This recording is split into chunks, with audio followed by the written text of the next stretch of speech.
फिर शुरू हुई वैष्णो देवी यात्रा और 22 दिन बाद फिर शुरू हुई वैष्णो देवी की यात्रा। खराब मौसम की वजह से यात्रा को रोक लगा दी गई थी। देश भर में श्रद्धालु यात्रा के लिए कटरा पहुंच रहे हैं।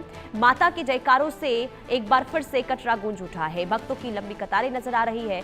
26 अगस्त को लैंडस्लाइड के बाद यात्रा बंद हुई थी और लैंडस्लाइड में 34 श्रद्धालुओं की मौत हो गई थी, जिसके बाद यात्रा रोक दी गई थी। लेकिन 22 दिन के बाद एक बार फिर से यात्रा की शुरुआत आज हो गई है और लंबी लंबी कतारें श्रद्धालुओं की नजर आ रही है और माता के जयकारों से पूरा कटरा गूंज उठा है। तो भक्तों के चेहरे पर खुशी है और भक्ति में लीन ये श्रद्धालु नजर आ रहे हैं, क्योंकि 22 दिन के बाद यात्रा शुरू हुई है। लोगों को इंतजार रहता है कि माँ जब बुलाए तो वो माँ के दरबार में पहुंचे। ऐसे में जब यात्रा बंद हो गई थी तो श्रद्धालु के चेहरे पर निराशा जरूर देखने को मिली थी, लेकिन एक बार फिर से यात्रा शुरू हो गई है। और शुभम की रिपोर्ट दिखाते हैं कटरा से, ग्राउंड जीरो से क्या तस्वीरें इस वक्त निकलकर सामने आ रही है। आज लगभग 22 दिन के बाद मां वैष्णो देवी की यात्रा को एक बार शुरू किया गया है। वही मैं आपको बताऊं तो इस समय श्रद्धालु जो आप देख रहे हैं, ये वो यात्री जो मां वैष्णो देवी के दरबार में दर्शन करने के लिए कटरा में काफी दिनों से इंतजार भी कर रहे थे, वो पल कहीं ना कहीं अब पूरा होता हुआ नजर आ रहा है। कहाँ से आए हैं? दिल्ली से आए हैं। और मां वैष्णो देवी का बुलावा आज 22 दिन के बाद आया है, क्या कहेंगे? आज 2 दिन हो गए हमारे को यहाँ पर आए हुए, बहुत खुशी मिली है हमारे को और बहुत ही ज्यादा खुश है हम तो। बिल्कुल माता जी, मैं आपसे भी जानना चाहूंगा आप कहाँ से आए हैं और माँ के दरबार में हर साल आते हैं? जब पहली बार आए पहली बार आई बेटा, मैं तो ये मन हो गई, यहाँ पे शीश झुका के चली गई कि माता रानी मुझे को मतलब भेज रही, पहली बार में आई हूँ, फिर मेरे को शाम को खुशखबरी मिली।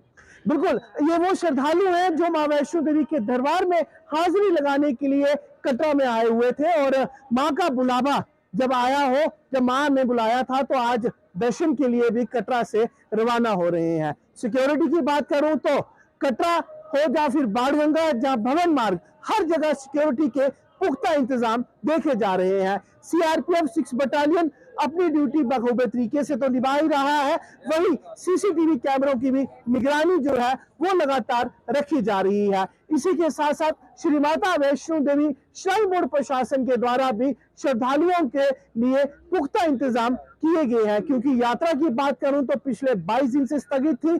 आज मां वैष्णो देवी की यात्रा को एक बार फिर सुचारू रूप से शुरू किया गया है। कटरा से शुभम शर्मा।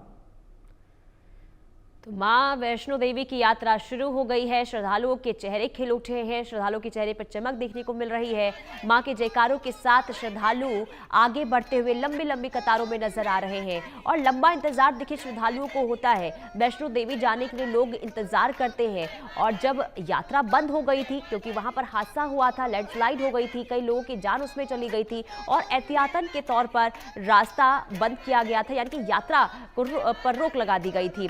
और इसके बाद से ही वहां पर देखिए सन्नाटा देखने को मिल रहा था और कई श्रद्धालु इसे लेकर परेशान भी थे कि आखिर, और इंतजार भी कर रहे थे कि आखिर यात्रा की शुरुआत कब होगी, और आखिरकार यात्रा की शुरुआत आज हो गई है। अजय जांडियाल हमारे संवाददाता जम्मू से लाइव जुड़ चुके हैं। अजय, एक बेहद खूबसूरत तस्वीर इस वक्त मां वैष्णो देवी के दरबार से निकलकर सामने आ रही है, कटरा से निकलकर सामने आ रही है, जहां भक्तों की लंबी कतार लंबे समय के बाद नजर आई।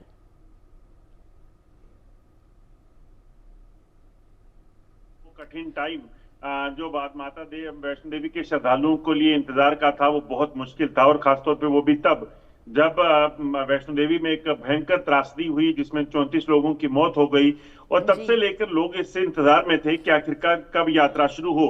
1 महीने तक लगातार हुई बारिश के चलते पहाड़ों के खिसकने का सिलसिला यानी लैंडस्लाइड और बारिशों के चलते जो बाढ़ की स्थिति जम्मू कश्मीर ने देखी है, उसी का जो है उसी वजह से आप देखिए तो आज तक के इतिहास में पहली बार माता वैष्णो देवी की यात्रा को इतने समय के लिए बंद रखना पड़ा, मगर श्रद्धालुओं की सुरक्षा के लिए ये बेहद जरूरी था और श्राइन बोर्ड ने वो किया भी। आखिरकार कल देर शाम जो है ये फैसला आया कि आज यात्रा शुरू होगी और उसी का सिलसिला शुरू हुआ है। लगभग 500 से ज्यादा श्रद्धालु जो है इस वक्त कटरा से बाणगंगा से वैष्णो देवी दरबार के लिए आगे बढ़ गए हैं, और दोनों ही रास्ते जो पुराना ट्रेडिशनल रूट है और ताराकोट मार्ग जो नया बनाया गया है, दोनों रास्तों से यात्रा को शुरू किया गया है। तो माना जा रहा है कि शाम होते होते जो है एक अच्छी खासी आंकड़ा जो यात्रियों का है, श्रद्धालुओं का है, वो वहां के दर्शनों के लिए भवन पहुंचेगा और दर्शन करके वापस लौटेगा।